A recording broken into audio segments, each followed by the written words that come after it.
வாய்ப்புண் சார்ந்த சிரமங்களை மாற்றிக்கொள்ள வேண்டும். வாய்ப்புண் வராமல் தடுக்க வேண்டும்.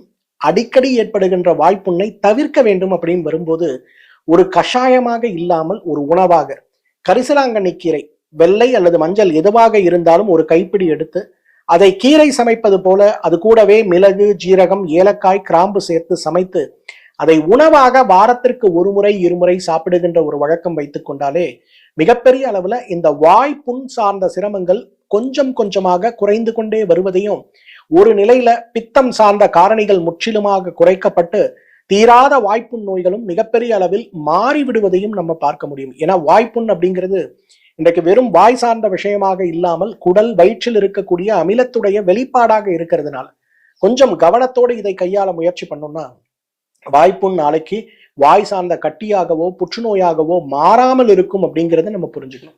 அந்த வகையில இன்றைக்கு வாய்ப்புண் சார்ந்த, மஞ்சள் காமாலை சார்ந்த, கண் பார்வை சார்ந்த, தலைமுடி சார்ந்த எல்லா விதமான சிரமங்களுக்கும் இந்த கண் நோய் வராமல் தடுக்க கஷாயம் ஒரு சிறந்த மருந்துன்னு சொல்லலாம்.